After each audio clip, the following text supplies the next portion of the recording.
After I get reborn, I've orchestrated every missed moment with my biological parents. When they want to take my adopted sister, Simone Graham, to take a family portrait, I'll take cold showers so that I can catch a fever. When they decide to book a cruise ship overseas in order to celebrate Simone's birthday, I join a classified project, which stops me from leaving the country. When they start a company for Simone, I quickly apply to get dispatched to South City, which is 600 miles away from my hometown. I also make sure to declare that I will never fight with Simone over anything in life. In my previous lifetime, Simone and I had been fighting over our parents' affection for decades, but all I got were comments on how manipulative and cunning I was. Everyone preferred Simone, who was pure and innocent, while showing disdain toward me, who was a woman of little words. Even my own husband and child couldn't understand my pain at all.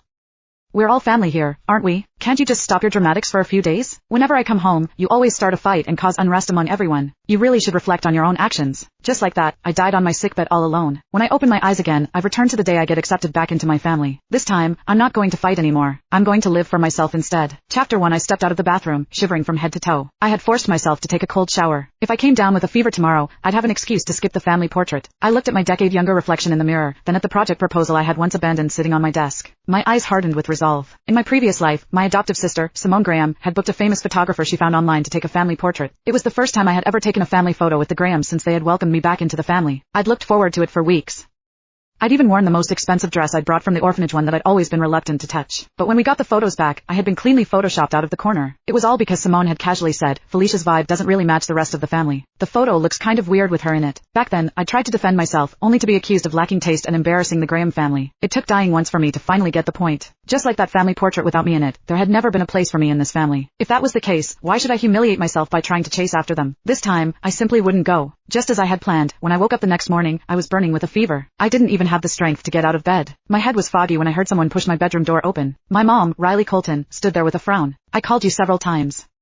Why didn't you come downstairs for breakfast? We're supposed to take the family portrait today. Don't hold everyone up. I coughed weakly. Mom, I'm not feeling well. That was when she finally noticed my flushed face. She touched my forehead and recoiled at the heat. You were fine yesterday. How did you suddenly get a fever? Simone worked so hard to get that photographer. It's not her fault, Mom. I'm sure she didn't mean for this to happen, Simone said with a regretful expression. Maybe we should reschedule the shoot. We can't just take the photo without her. I calmly cut her off. It's fine. Don't worry about me. You guys can go ahead without me. Riley froze. It looked as if she couldn't believe what she had just heard. You were the most excited for the family portrait. I studied her face as I held back a dry laugh. So she did know that I had been looking forward to it. Then why did she say I was being petty when I got upset after being photoshopped out of the portrait in my previous life? It was because she didn't love me. My feelings never mattered. It's fine.